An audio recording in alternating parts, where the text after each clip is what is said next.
evening. Welcome to Fine Print. I am Molly Gambhir. He is dubbed as the Tropical Trump, a former army captain, a man who promises to shake the system, and a seasoned politician who calls himself the political outsider.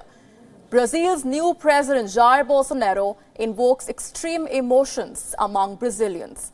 He secured 55% of the votes in this election, and with this victory, the world's fourth largest democracy becomes the latest country to swing to the right.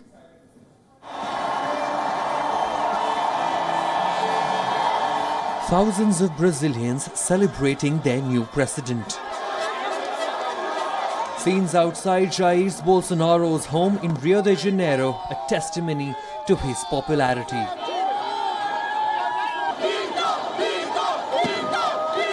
In another part of the town, a police and riot gear dispersed people opposed to the newly elected president.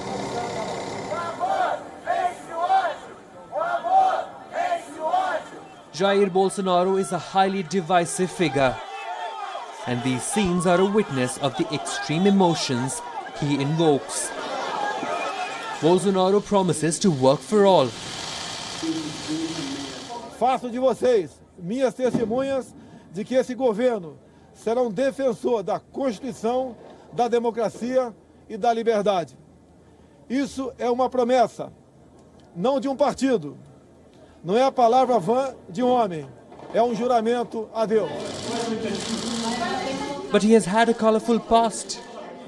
His opponents say he's a misogynist, a racist, and a homophobic politician. Bolsonaro is the same man who had once said, and I quote, "If I had a gay son, I would be unable to love him and prefer that he die in an accident." In 2014, he said to a woman lawmaker, she wasn't attractive enough to be raped. He went on to demean her further, using the word rape multiple times over. Brazil's new president is also against rights activists, once quoted as saying, "You can be sure that if I get there, there'll be no money for NGOs. If it's up to me, every citizen will have a gun at home. Not 1 centimeter will be demarcated for indigenous reserves." And if all that were not enough, Bolsonaro has special affinity for military dictatorship. The far-right politician has referred to the military rule from 1960s until the mid-1980s in Brazil as a glorious era. In fact, Bolsonaro has been so controversial that a fanatic stabbed him during an election rally on 7th of September. But the attack only increased his popularity. Much like Trump, Bolsonaro's election campaign was high on rhetoric and nationalism. Brazil is home to 7 of the world's 20 most violent cities, and Bolsonaro promised to tackle the security crisis by militarizing the police, allowing officers greater freedom to kill, and loosening public gun laws. He promised to fill all of Brazil's ills: high rates of crime, a faltering economy, and widespread corruption. And that seems to have stayed with the public. Bureau Report, WION, World is One. And it's just not just in Brazil where the right is witnessing a rise. It's a trend that we've seen across several other countries over the last few years, especially in Europe, where far-right populist parties are riding a wave of anti-establishment fervor. Most of it fueled by fears about Europe's largest migration crisis since the World War II.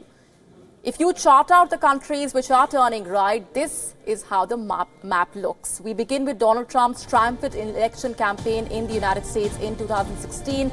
Then there's Austria. The far-right candidate Norbert Hofer lost in the presidential elections, but his party secured 46% of the votes. In Sweden, the far-right party increased its share from its 2014 tally in the September election, but the country is struggling to cobble up a coalition and form government.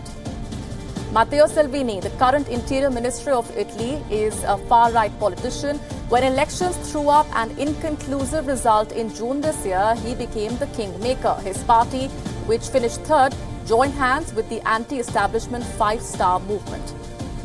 Hungary's Viktor Orbán has been occupying the Prime Minister's office since 2010. The far-right nationalist Prime Minister won his third term in April this year. Marine Le Pen came second in the presidential election in France last year. But the woman who favors native French and wants to deport irregular migrants won over 10 million votes in the runoff against Macron. Alternative for Germany is a far-right party that was formed just 5 years ago, but it managed to enter the federal parliament in 2017 and even backed 94 of the 700 parliamentary seats. On to Russia, where Vladimir Putin was re-elected as president with a huge margin of 76% votes. And the South Asian country of Philippines, too, is riding on the right-wing wave. Rodrigo Duterte, elected as president in 2016, he calls himself the country's first left-leaning president, but his policies are that of a traditional right-wing